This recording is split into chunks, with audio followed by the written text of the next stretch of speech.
Well, hello YouTube and welcome to my channel. My name's Adam, I'm a HGV driver. I have been driving for this particular company I'm working for now for 15 years on a class 1 flatbed Arctic doing general haulage, which is something that I specialise in. I like doing flatbed work and I like doing general haulage. I've had my HGV licence. I've been driving HGVs 21 years. I've been driving in the haulage industry since I was on a 7.5 tonne in a van since I was 18. As soon as I passed, well, more or less 6-7 months after I'd passed my car test. Did my class 2 at 21 and then moved on about 5 years later onto class 1 work. And I've been with this company 15 years in March, and this video is being filmed on the 10th of September 2021, and it is now 20 to 2 in the afternoon. I'm just leaving the yard. Started at 1. We're going over to Bromborough, and then from Bromborough we're going to take a load back to the yard for one of my colleagues to run with down to London. That's something that we do quite regular on a Sunday. Just bring loads in, usually from Bromborough. I usually bring 2 in from Bromborough, but we're on a late start today, so no chance of getting 2 done. And then we're running down with a load out the yard for St Albans for 7:30 in the morning. So we'll get that load once we've done this run. We'll start running down. I'll find somewhere to park up for the night around the Midlands, maybe Wednesbury area. That'll be me for the night. So yeah, like I say, welcome to my channel. This is going to be a week in the life of a flatbed HGV driver. It's going to be a bit of a mini series, try and upload each one every day. Don't know if I eventually or actually get to do that, I should say, but if I don't, it'll either be a mini series crammed into one, or if there's enough usable footage, it might well be where they upload each upload will be 1 day's work. But just all started off wrong this morning anyway, because I've been planning on doing this for a few weeks. I've got a couple of other channels which are like hobby things that I do for my hobby. I'm a motorcyclist, so I've got a channel which shows me and my friends out and about on motorbikes, and then I have another channel. Spit it out, I can't even speak. Let's have some more water. Can't even speak. Spitting feathers, lad. Spitting feathers. Yeah. Where was we up to? Yeah. So I have another channel which is like sort of outdoor camping, wild camping, which I have only just started, but without going into too much detail, the last 6 months of this year have not been very good. Family bereavement, and I'm not going to go into it. I'm not going to go into the details of it, but it was cancer, and obviously the suffering that goes with that has just sort of all my time, spare time, has been spent obviously dealing with that, and we're out the other side of that now. It's still very difficult, but we're all getting there as a family now, so decided to start this channel up.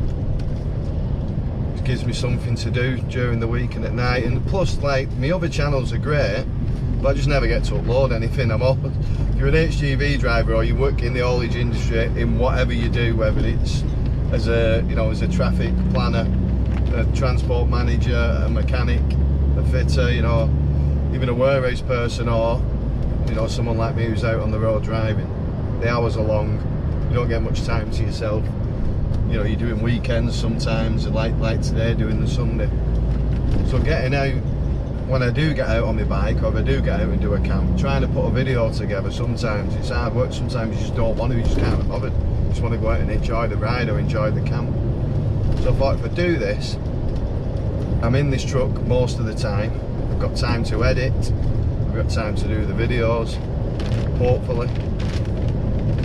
As long as I don't come up against any resistance. That'll be the next thing, you know, what I can show you and what I can't show you. We'll have to just ask as we go along, ask each customer, make sure I keep speaking to work, that everything I'm doing is okay, and hopefully we'll be able to build a bit of a channel and a bit of a community, because I know there's quite a lot of HGV vloggers, and it seems to be a good community and a good bunch of people, so we'll give it a go. The company I work for are Force Gold accredited, so a lot of my work is London based. I'm trained to do Thames Tideway, to do Crossrail, to do HS2, all them type of things. You know, I've done all sorts of proficiency courses, even cycling courses for riding around London, and low emissions courses, and you name it, we have to do it when we're Force Gold. But it obviously keeps your finger on the pulse, and it means that probably my company can charge a premium for loads going into London, and that's what I seem to do a lot of. And a lot of it is construction based, or 90% of what I do is construction based, construction steel, reinforcement bar, concrete, you know, precast concrete type stuff, and that's what you'll see me doing a lot of. So my general working week will be, if I've come in on a Sunday, will be something like this now, bring a couple of loads back to the yard for drivers who are going to be starting early tomorrow to run off with, and then I'll get a trailer, whether it be out the yard or from a customer's premises, which will then go down to London, and then we'll tip London, and we've got depots in Essex. We've got depots quite all over the country, but we'll normally go and get some building material, bricks, blocks, paved stone, that type of stuff that'll go to builders merchants. So we generally will go to builders merchants for our backload on the way back up, and then it'll be a reload of construction steel or rebar or precast concrete. They'll go back down into the smoke, back down into London, and repeat, rinse and repeat. Is normally what happens. This is slightly different. I mean, last week as well. Last week was I did Exmouth and then into Cardiff, which is something I've not done for a while. Seltzer at Cardiff and up to Warrington with that. And I didn't actually, did I? Oh yeah, I did. I did go into London. I was thinking I didn't go into London, but I did. I went into London on the Wednesday. Well, Lewisham. Went into Lewisham on the Wednesday. But normally it's 2 or 3 times for me. So this week as well might just give me a bit of a break from it, because we're going, like I said, we're picking our load up from the yard down to St Albans for the morning anyway, for 7:30 in the morning, tip that down to Southampton to collect a load that's going up to Newcastle. Now whether we'll get to Newcastle or not, because things are always subject to change, they might throw a changeover in there, they might say go and take it to a yard and drop it, and then get something else which will take us back down into London. But we'll see, hopefully we'll get a nice run up to Newcastle. That will be the plan anyway. So yeah, just coming into Worsley now. We get on the M60 and start heading over to Bromborough.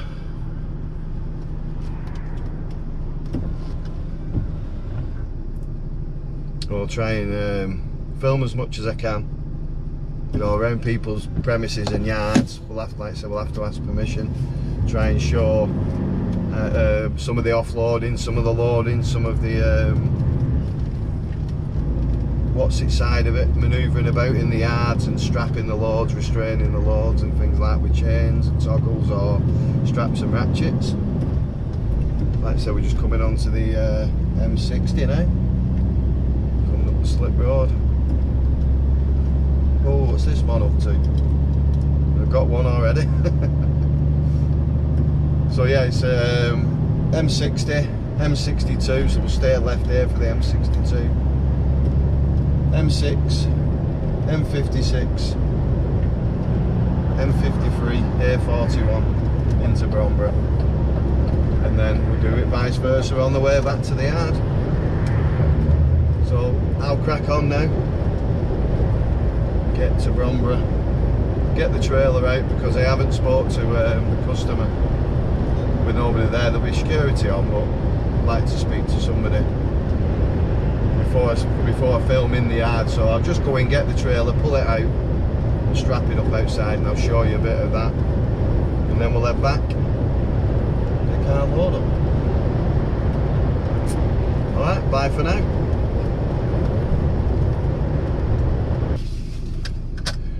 Right then, YouTube, we've got the trailer out of Bromborough. I'm just going to pull out, strap up out here,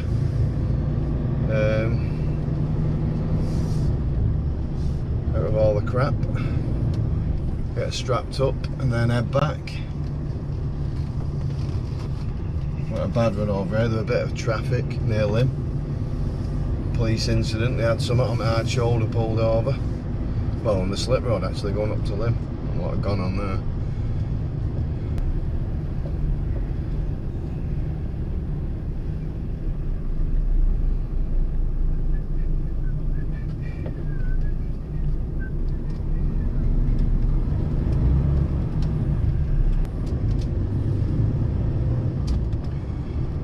Security a wave.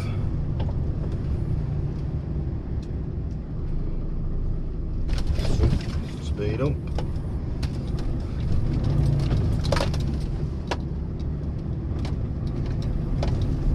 I'm just going to pull in this little lay-by here and strap her up. I'll get it strapped up and then I'll take the camera and we'll have a quick look. It's raining, so I just want to get it done quick. I don't like getting wet, those truck drivers, you know. I don't like that. Not down for none of that. I get paid enough. Oh gosh, paid enough.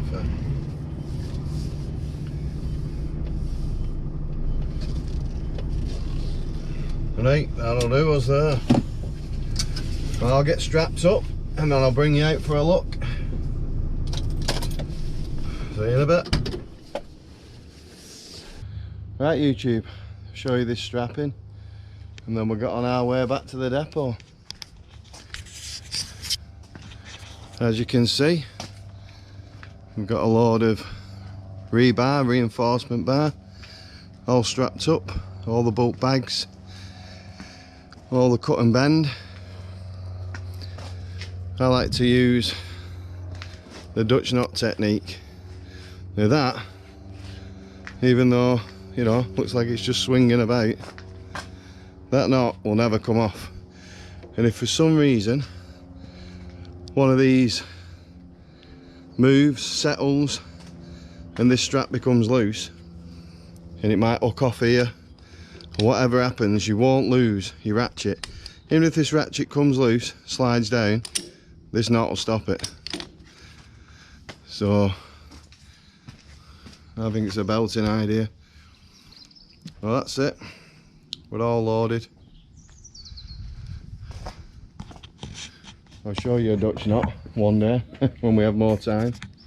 I'll show you a dolly knot as well, because like I said, I've done this 15 years with this company, so I've done a lot of roping and sheeting, something that we don't do quite as much of now. In fact, this is the first truck I've been given where I haven't had a set of sheets made for it, because we do very little. I think I might have done 1 or 2 sheeting jobs in the last 18 months.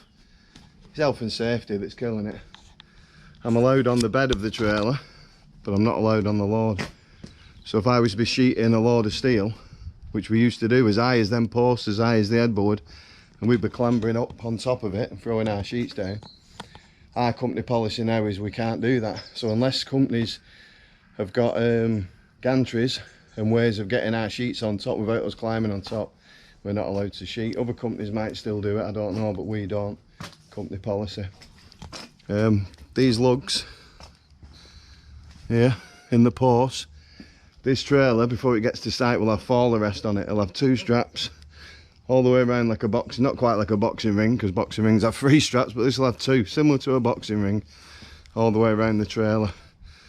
So then when the banksman's on the back, slinger, sorry, is on the back, he's not going to fall off. He's got something to hitch onto, I normally put them in, but drivers, we all carry the long straps for it, our fall arrest straps. A lot of drivers lock them away, so I had a quick look. The guy that's taking this load out tomorrow, I couldn't see him, so he'll have to put them in. Normally I'll put them in and it'll be all strapped and ready for him, but he'll have to mess about now at 4 o'clock in the morning putting them in, or certainly before he gets to site. Anyway, let's get back in the cab. Let's get back to the depot and we'll pick our load up and get on our way and get parked up for the night. Right, UG, we've just left the depot. Heading out now with our load for St Albans. See how far we can get down the road. It's now just leaving 5:30. Hour and a half down the road now and get parked up.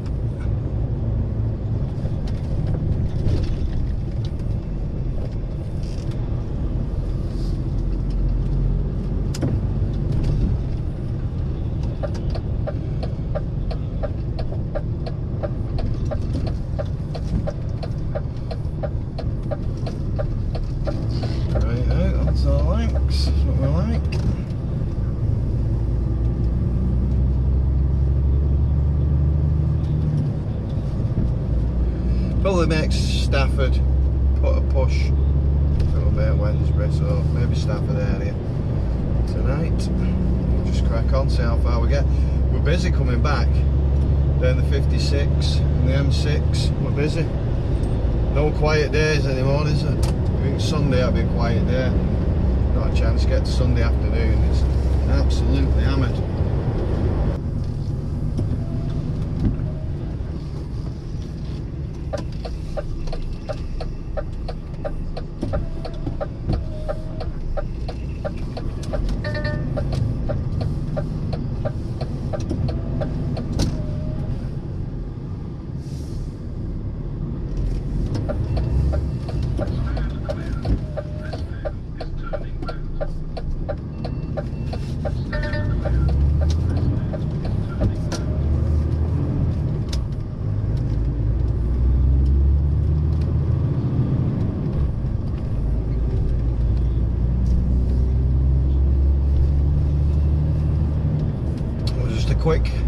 Just a quick pit stop for the coffee.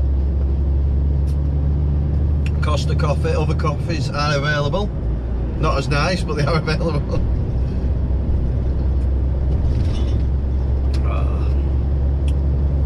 Not good for the diet, is that Costa coffee?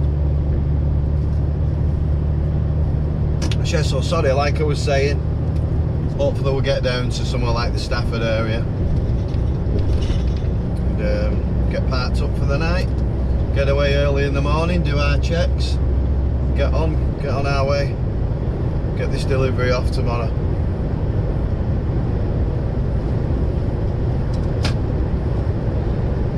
Been a bit of a miserable day, drizzly. We've had some decent weather the last couple of weeks, as you all know, but a bit miserable today.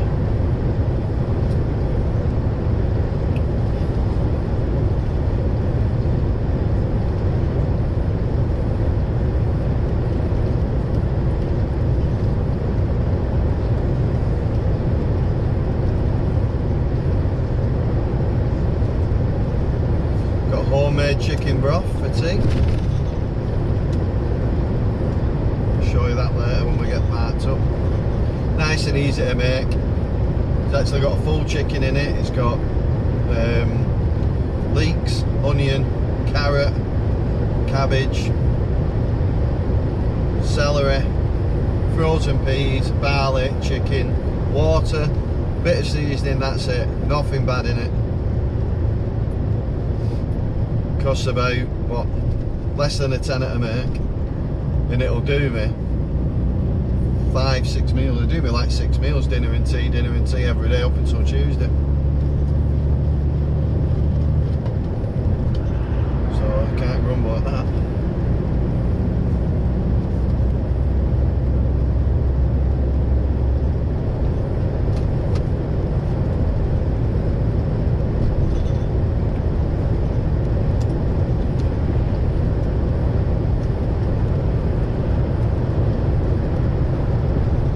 down now towards Stafford, Eugene. It's been quite a busy run down. It's been a lot of rain, a lot of spray, so it's been quite busy. It's busy M6 North, where the fatal accident was last week. Unfortunately, HGV driver lost his life on the M6 last week, which is always a sad event. But it's he left the road in at a bridge stanchion, and obviously it's still under repair and causing quite a few problems with the 2 lanes being corned off.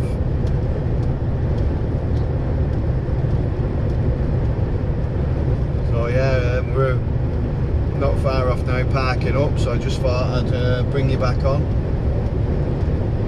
just speak to you a little bit about the industry really, and about my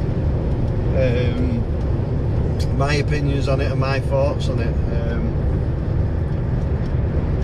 You know, like, I suppose to me, to start off, is I really wasn't one of these people from school who, or from a young age, that wanted to drive trucks. It wasn't something that never interested me. Trucks never interested me, to be honest with you. But it's an industry that I've came into from a young age, really. Well, not from a young, from a young age, from teenage years, where I started driving a van and a 7.5 tonner. I never thought that I'd progress onto class 2 and then class 1 and then been tramping like this on general haulage for 15 years. It was never in my mind. It was just, I had a young family at the time, and it was something that I could earn good money doing, even back then. And it's afforded me and my family a good life. I managed to buy an house. We do all right with a nice car. Like I said before, I've got my hobby, my interest is motorcycles, so I can afford to have a motorbike. I can, we go on holiday. It's, obviously it's hard, like anybody, you've got to put the hours in to earn the money, like I suppose most jobs. But it's something that I've sort of like stumbled into, or sort of, wasn't planned, and it's been the majority of my life, most of my working life, and I've enjoyed it. And I find the transport industry has got that many strings to its bow. I'd go as far as saying that there's something for everybody, from being the transport manager, the depot manager, to a planner, to a junior planner, to a driver trainer, to a driver, to a fitter, to a yard man. There's something, and the actual driving side of it, there's that many different elements to it. I mean, for me, this is what I love: flatbeds and construction and general haulage, and not knowing where you're going from one day to the next, not knowing what you're going to be carrying from one day to the next, and different projects, is what's kept me here. The interest in this job is what's kept me here, because it's not the best paid job, it's not always been the best place to work. There's been ups and downs like everywhere. There's been good work, there's been bad work, there's been times when you're struggling for backloads and you're parking up and you're thinking, come on, what's going on here? I want to get moving, I want to get earning. But all in all, it's been really good working here. It really has. I've really enjoyed it. I've enjoyed the projects. Like I said, with us being a large flatbed company, some of the projects that we've been involved in have been brilliant. We was involved when I first started. The major project when I first started was Wembley, the new Wembley. Right from the very beginning up to taking in the arch and everything, we was involved in that. I came part way through that project and only touched on the fringes of it, but it's something that's been there. Been one of the big projects since I've been there, and then from that we sort of did quite a few of the iconic buildings in London, and then the Olympics was another major one which I was heavily involved in, to the point where I think it should have been me cutting the ribbon, not whoever did it. Was it Semco? I don't know who it was, but whoever did it should have been me cutting that ribbon opening the Olympics. I should have had free tickets for every event. Well, I suppose a lot of drivers could say that, not just for my company but for other companies. But from the very beginning, going in, taking sheep piling into the equestrian centre and driving through Stretford and what was going to be the Olympic Village, and still having the mills up and things were getting torn down and things, you know, some of the old buildings were still there and the old roadways were still there right up until then. So obviously taking stuff in for the Olympic Stadium, for the copper box, for the, you know, like I said, the equestrian centre and all the other things. And then ultimately the Olympic Village, when the accommodation, they started to build the accommodation for the Olympians, building them. And then even after the Olympics, it didn't finish then. There was projects going on when West Ham took control of the or got given the Olympic Stadium as their new football stadium. We took in all the steel for the roof. I remember taking the turnstiles in,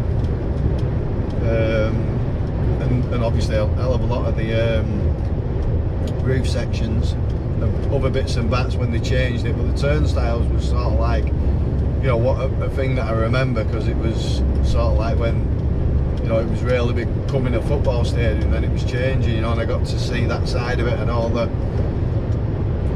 West Ham stuff up on the stadium and things like that. And it went from the Olympic Village then to being West Ham's football ground. And the copper box, they changed that from the boxing arena to, I'm not actually sure what it is, it could be offices, but they made changes to the equestrian centre and things like that. And then the Olympic Village, obviously once the athletes weren't using that anymore, it became accommodation. And then we built, not we, but we've taken in a lot of the concrete, precast concrete and the windows and all that type of stuff for more accommodation that's gone in there. But when we was building the village, it was like you're taking in the precast, but that was the first time that I'd started to deliver bathroom pods, where it's a complete bathroom, shower or the bath or whatever, toilet, sink, all tiled, everything all plumbed in, ready, and the crane just lifted it up off you, dropped it in to the flat, and then it was just plumbed in, and it's a full bathroom pod. Brilliant idea, and they do that now in a lot of other buildings that we do. And you know, like the walls be a concrete precast wall with the front of it where it's brick with the windows in and everything, you know, the fascia of it. The inside walls will just be concrete, but then the fascias will have a, you know, a brick pattern on them and bricks on them, and they'll just slot into place. And then they put all the steels in, and then the crane moves up on the steels, and they do the next floor, and the cranes move up. It's brilliant to see, really interesting, and that's why I love general haulage and flatbeds.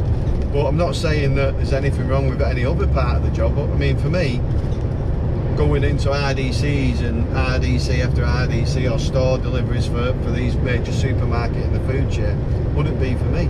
But it might be for you, because that's what you might want, a bit of structure, know what you're doing, know where you're going, know your run for the day and what's in your times and all that. I don't know that, but you know, I could be on like 4 o'clock till 7, 4 o'clock till 7, and I could get a backload on a Wednesday, and they might say, can you run that into such and such a place, and don't start till 10 o'clock because you've got a 9 o'clock delivery into a place in London, because these, you know, we're going in there. There's two in particular now where they're taking deliveries, you know, 9, 10 o'clock at night, and you're being crane offloaded with structural steel. So it is interesting, that side of the job. And like I've said, the job has its ups and downs. There's one thing I would say to any young driver or anybody starting off is be firm, because everybody's got pressure from the top right down to you, ultimately the driver, to make these deliveries. And especially now with the shortage of drivers, even more so. You know, you've got to be flexible in this job. You've got to be willing to do your overtime. You know, there will be elements of working Saturdays, running in on a Saturday morning, running out on a Sunday. But you know, it's got to be give and take a little bit. You know, for instance, if I've run out on a Monday and I'm loaded and coming up on a Thursday, coming out of London on a Thursday, or out of Essex with a backload on a Thursday, and I get a phone call, do you mind changing over with that this afternoon or in the morning and going back down? I'll know then I'm going back down into London. By the time I've tipped off in London, gone and got my backload on, started making my way back in Friday traffic, I'm probably on a 13 at the end of the week. I'm not going to get back. So say, I don't mind doing it, but can you make sure you get me a backload to get me straight back in the morning, because I need to be back early. So, you know, I don't want to be loading something in the morning, I don't want to be tipping off in the morning, I don't want to be going into a depot in the morning and swapping tracks. I just want a backload on my back, and I can get up, set my stall out, park up somewhere for the night, get up early in the morning, get back to the depot. Yeah, no problem, man. Now, that, you know, they might try and change that. When you're tipped on a Friday, they've got that job out of the way, you know what I mean? That job's done now, you know. So then it might be, oh, can you go in such and such a place, but it's not going to be ready till the morning. Or, yeah, you're going in getting that, but that needs delivering. They're going to be there at 7 o'clock in the morning to take it off you. And that's when you've got to be firm and say, no. I said to you yesterday when I agreed to do the changeover, I'll do it, but I want something straight back. And they'll find you something, they always will. They just need to get that job done. So if you're the first person to ring up, Adam's pretty flexible, but you just got to be firm. And that's what I mean. And then if you don't want to run in on a Saturday, you just say, no, I've done the last 4 or 5 run-ins on a Saturday, I've got something on, or I'm going out for a drink on a Friday night, you know, Friday night football, or whatever it is you're doing. You tell them, you know what I mean? Tell them the beginning of the week is always a good thing as well. On a Monday or something, when you make that first phone call, I'm empty at such and such a place, or, you know, you ring up for whatever reason, you say, oh, by the way, I can't run in Saturday morning, I need to be back Friday. And you planted the seed, and then middle of the week, it's always, you know, another reminder, don't forget, I'm not running in Saturday. Yeah, no problem, we've got it on. Normally, most transport companies, they'll have a bit of a list, and they'll ask, you know, they will generally ask, are you alright for running in Saturday, once they sort of start knowing what the jobs are going to be. But there's always jobs that come on where they might then try and twist your arm. And look, you know, if you don't mind doing it, you go and do it. But if you don't want to do it, you just got to be firm. Put your foot down a little bit and be firm. And that's one advice, because, you know, everybody's under pressure in this industry. But not to the point where they're putting you under pressure to break any laws. That is one thing that 99% of haulage companies will not do. Might have done in the past, but will not do anymore. They will not have you breaking the law. You know what I mean? It just, from my experience anyway, and I've got, you know, I class myself as 20 odd years in the industry as having a lot of experience.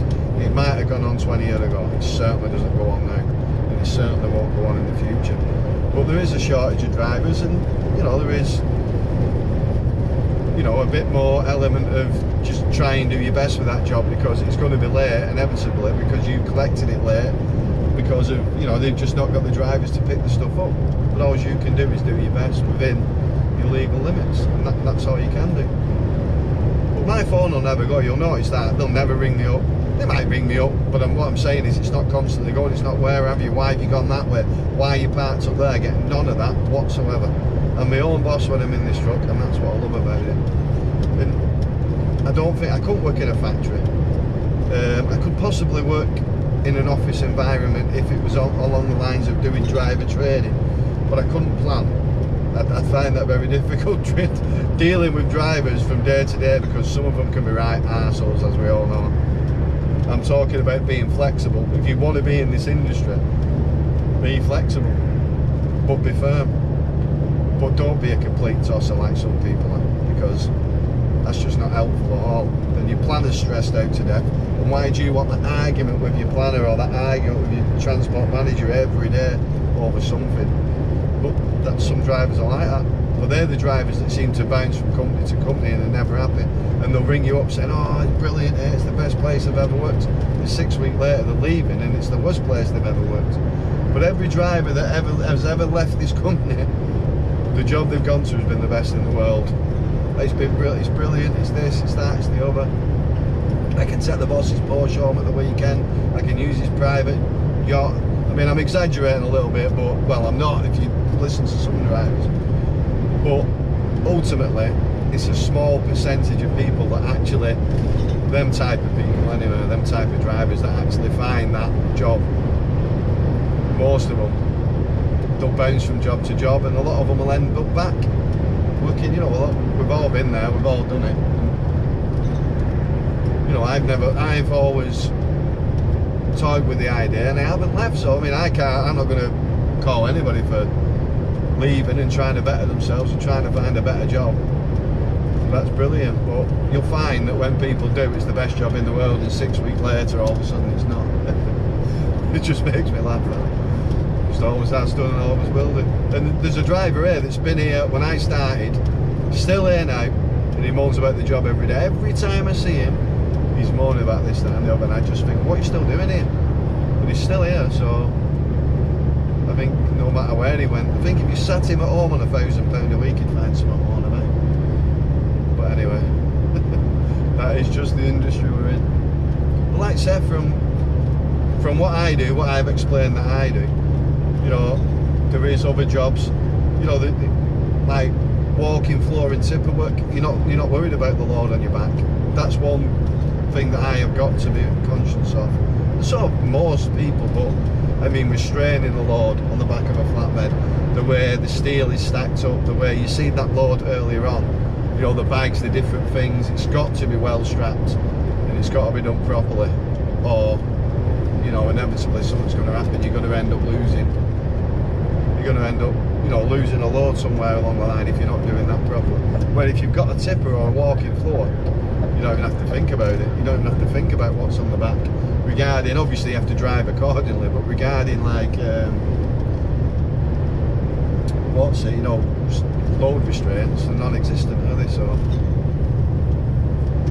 taut line of work is slightly easy, but still, whatever, and my opinion is, whatever's in the back of that taut line, it needs strapping just as well as it does on a flat. All them curtains are there for really are weather protection. I know you have these load restraint curtains and stuff like that, and that's something else that we'll go into at a different day, how they work and how only certain loads really you can have on them, that, you know, maybe like toilet tissues or cornflakes or something like that. Once it's over a certain weight, I think it's at 600 kilos, is it? Half a ton, it's got to have a ratchet strap on anyway. If it's double stacked, it's got to be strapped. So there's all sorts, and then it's got to be within so much of the curtain for the load, you know, the load restraint curtains to actually do the job.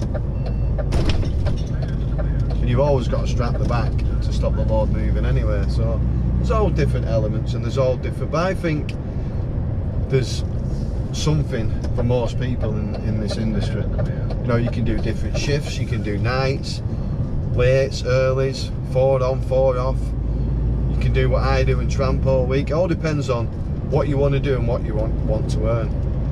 And I'm not saying because I'm away all week and work the hours that I do that I'm the best at, you know, I earn some of the best money, because I don't. There'll be people that earn just as much as me. I might be home every night, but that'll be on, probably on supermarket work and RDC work. And like I say, it's not something, you got to enjoy it. It's not always about the money, is it? You have to enjoy what you're doing, and I enjoy this, so that's what I do at the moment. But at some point, you know, I will have to change because I want to be at home more, and when that time comes, I'm afraid flatbedding and general haulage would not be for me then, because you won't be getting home at a reasonable hour to actually justify going home, or actually be any point in going home. But yeah, like I say, there's ups and downs with the transport industry. There's good things and bad things like there is in every industry, but it's rewarding, it's well paid. You know, I'm driving around in a nice truck, I'm my own boss. I can park up and jump on the bed if I'm tired. Where can you do that? If you're stood on a machine all day in a factory, you can't just think, oh God, I'm knackered, I need half an hour on the bed. But you can if you're driving a truck. To a certain extent, obviously you can't spend all day on your bed. Anyway, we're parking up now.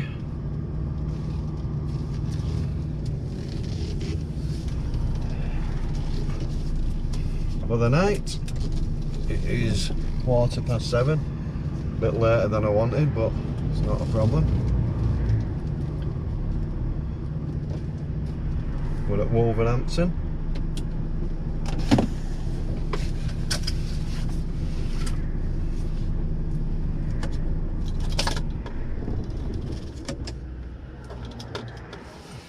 Yeah, we're at Wolverhampton. We're not in a truck stop, we're in a lay-by. It's quiet here, it's not too bad here when it calms down this road. Just behind me there's a big filling station, so if you did need anything you could pull off in there and get whatever you need before you come and park up here. But this is home for the night, so I'm going to get myself sorted out, finish a bit of paperwork, get my tea out, warm it up in the microwave. I'll show you what I'm eating, and that'll do us for today. Tomorrow we'll be away at 4 o'clock. Well, it won't be 4 o'clock, so we've got to have 9 hours off. So we'll probably get away about 1:30 after we've done our checks. Get away about 4:30, and that should put us there no problem in the morning, as long as there's no issues on the M6, M1 tomorrow, which there shouldn't be that early. But well, obviously, barring accidents, we should sneak through the traffic before it builds up. Well, I'm going to sort my paperwork out. Well, there's the broth, YouTube. Chicken and barley broth. Chicken, barley, carrots.